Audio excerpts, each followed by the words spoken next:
Welcome back, dear friends. How exciting.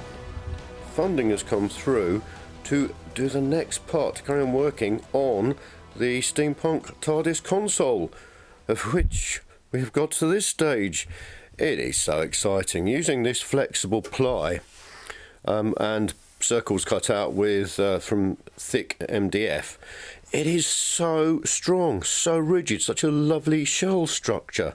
So the next thing I'm going to do, which I can't wait, is to cut the shapes out of this centrepiece. There are 9, I think, around, with spaces for 3 big sort of girder things coming out of it. Now, I've been thinking about this, like you do of a night when you're meant to be fast asleep.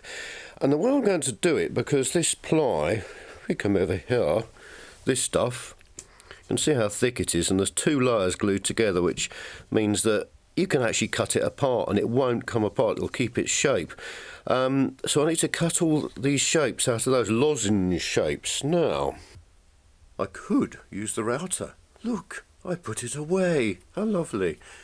But I think that's just go with a pattern and things, but no, that's too much. Let's come over here. Ooh, Arcantona. Look. And would you, Adam and Eve, it's a beautiful hole saw. And I happen to know, because I checked the other week, this is exactly the right diameter. I think it's 87 millimetres diameter. So that means I should be able to cut the tops and bottoms and then join the sides up, the outer radius edges or whatever, with the jigsaw. Keep it simple, stupid. That's my mantra, because you could easily overcomplicate this. I'm going to line the slots up to miss things like the join on the inside layer and other bits and pieces. I'm going to get on with that. Oh, and the reason why there are these delays in this is that Dan is the executive producer for Doctor Who Dark Reality, which is a live-action science fiction series produced by non-for-profit company Clockwork-Fox-Productions Ltd, set up to support individuals on the autistic spectrum and create amazing projects. And they have a brilliant crowdfunding page, and they do some excellent, brilliant work, really exciting, hence the fact that I'm working for reduced rates with this project. And they can be funded. I'll put the link in the description, the crowdfunding page. Here's the plan, Stan. You can see the slots. So what I need is 12 marks, centres, 30 degrees apart. 12, in fact. So I thought to myself, I'm going to be really clever. I'm going to find a bendy tape measure and stick it on, and then just keep adding up whatever, having divided the overall length into 12. But no, dear friends. Oh, you can't get the equipment these days. This is useless. It's about a centimetre, over a centimetre out by this stage, as I've just discovered, by hook and by crook. The other thing is, my brain is a muscle, I know, and all that sort of thing. But the way they've marked this, I cannot get my head round it. Because that's 0 there, so that's 1, then that's 2, and then you move the numbers over. I just can't cope. I cannot understand. I've tried to compare it with a standard one. Coffee, nice. Coffee, good. There you go, you see, 1 there, then 2. I can't do it. And then having discovered that it didn't even add up. So what I've done is resorted to mathematics, the lovely mathematics.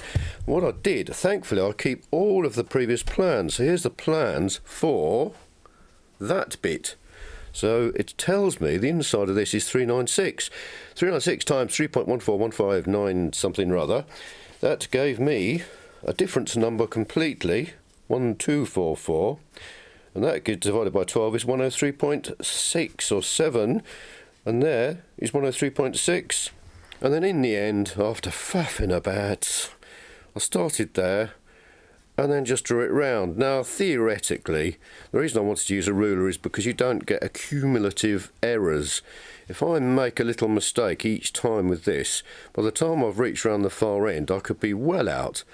But with this khaki pile of cack hideousness, which I'm going to destroy slowly with a lot of pleasure. I did it anyway, and it comes right back to the beginning without this hideousness.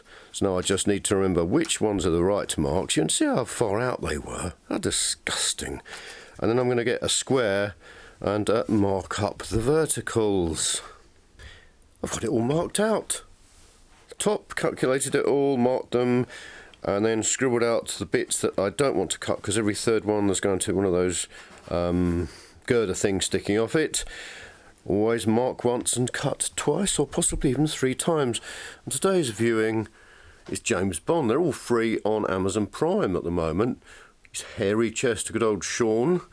That's nice, just as a little bit of background entertainment. So, let's get drilling. That's not too shabby, actually. That's really good. I'm going to have to fill and sand everything anyway. But that's fine, just oscillating it backwards and forwards as it hasn't ripped its way through, and just going gently.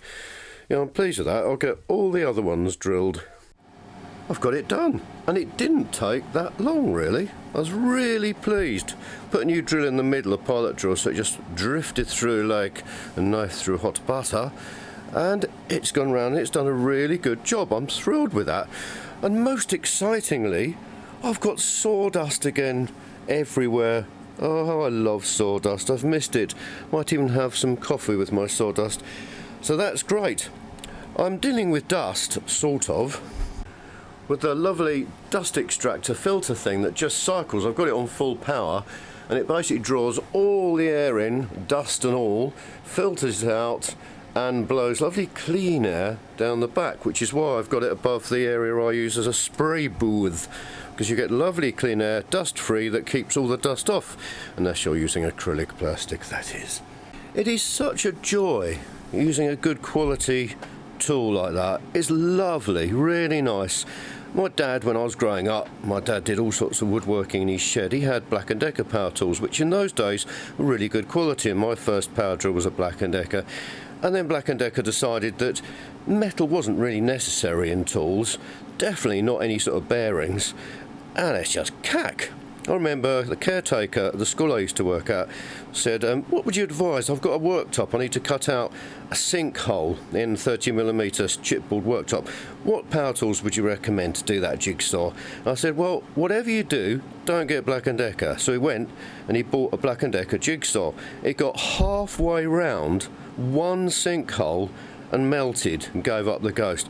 Isn't it ridiculous? I don't understand the thinking behind that, unless of course it's for people who want to pay threepence halfpenny for a machine tool that they're probably never going to use. I don't know. Anyway, this is lovely, and it's all warm and cosy. Oh, beautiful. It's going really well. I'd forgotten just how much I love using a jigsaw. It's a bit like being on a motorcycle. It isn't really, but you know, when you feel one with the machine and it just cuts where you, well, not a motorcycle, but a jigsaw cuts exactly where you want, you can get the angle right. It's a joy. So what I thought I'd do is to risk actually doing one and videoing it. It'll probably go wrong this time, but we'll give it a go.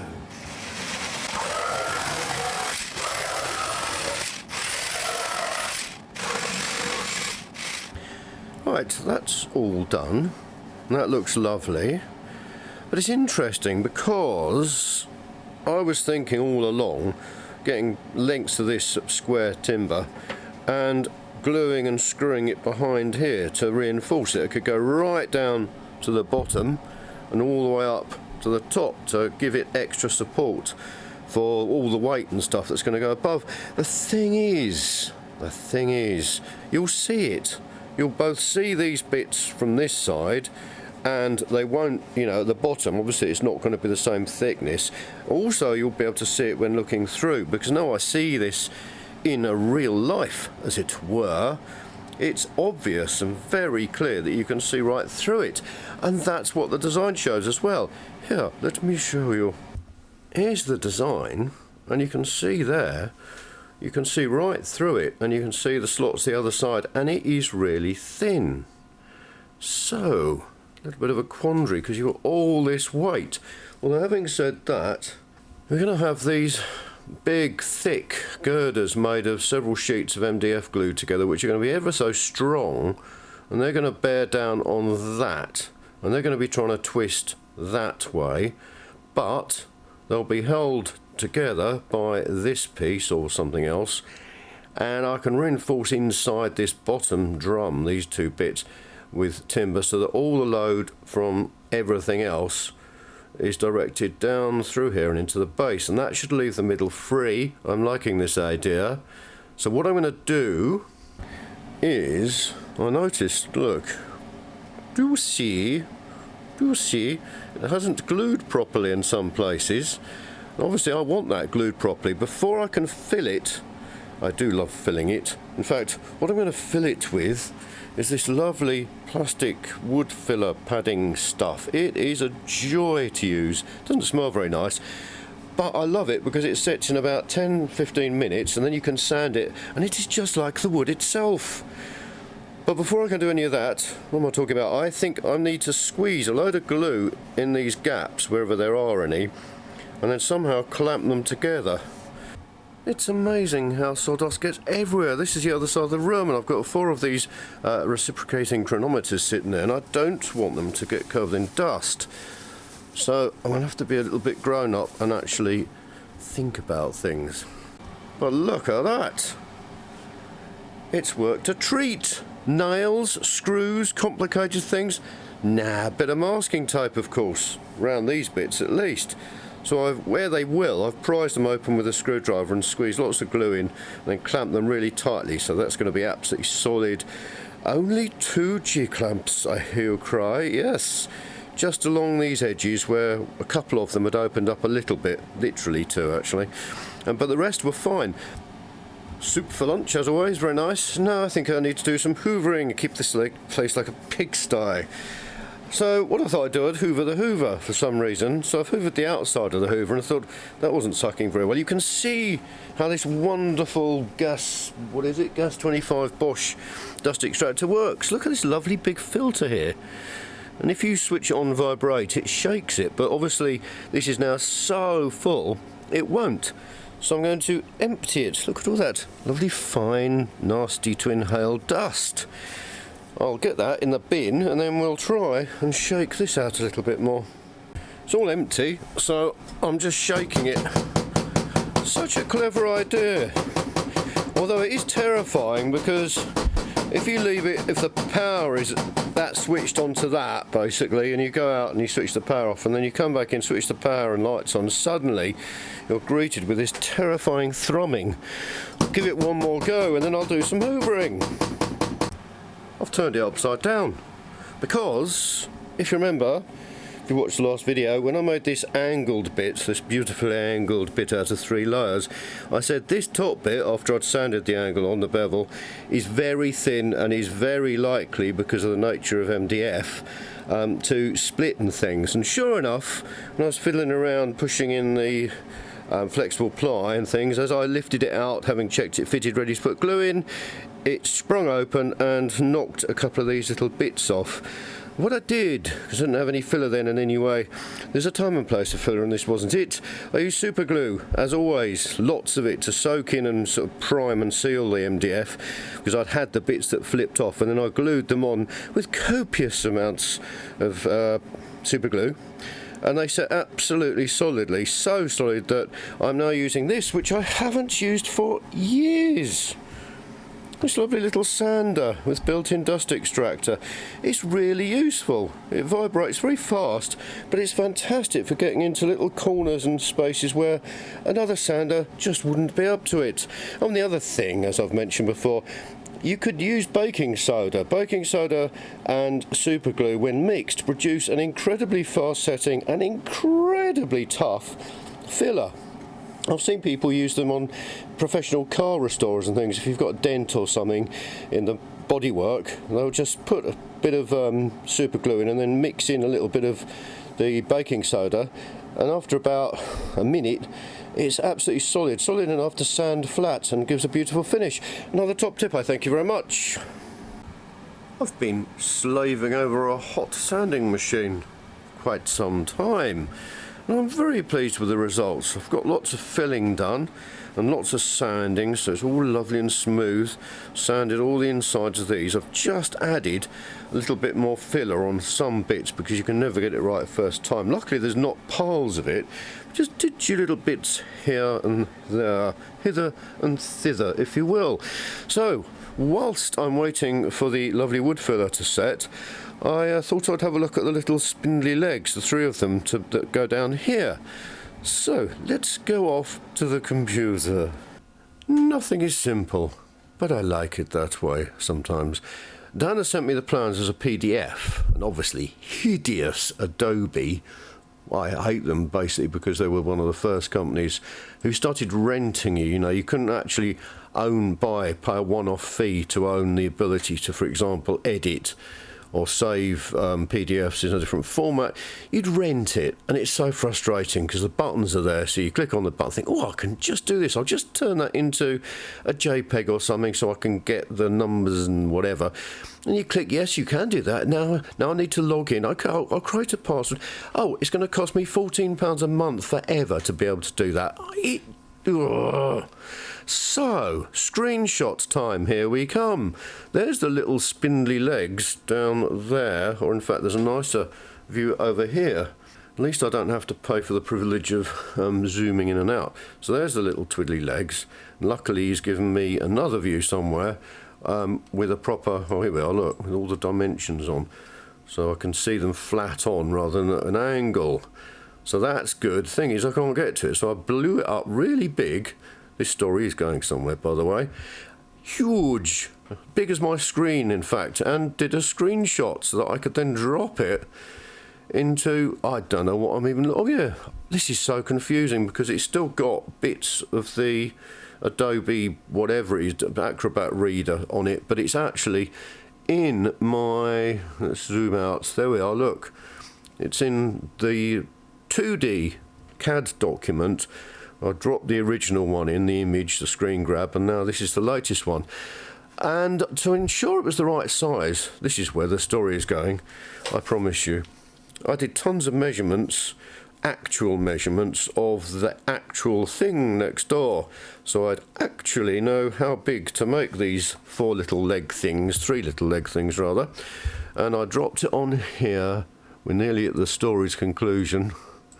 Dropped it on there, drew round it with all the lovely drawing tools in 2D design, and then having shrunk this down to what I thought calculated was the right size, I then moved my finished drawing here, measured it just before I decided it would all be wrong. Would you, Adam and Eve, it 287mm is exactly what I wanted.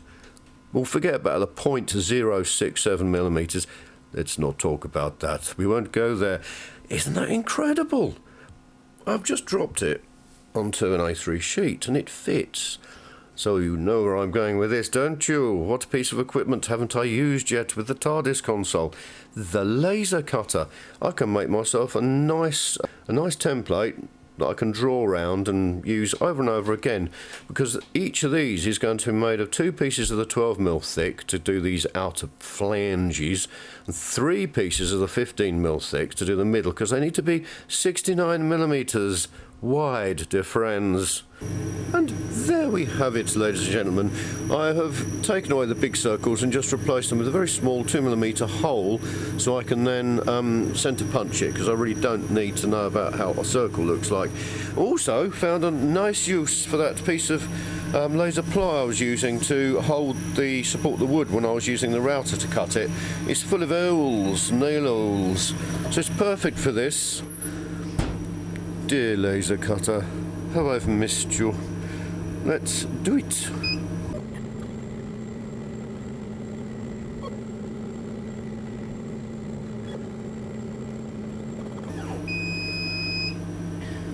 How exciting. Let's have a look. What have we got? Here we are. It's so strange doing something like this, because you see the drawing, you think these things are huge. I know I'm getting confused with the ones at the top, the big ones that support the underneath of the console, but let's go and see whether this lines up.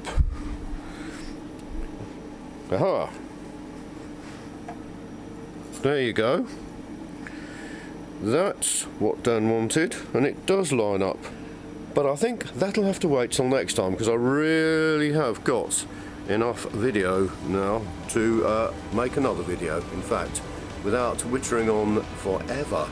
I'm very pleased with progress. I'm very pleased with those slots, and the fact that I didn't decide to add bits of wood inside, because now you can look through and it looks lovely. I'm really pleased. What's the point of having a lovely inside if you can't see it?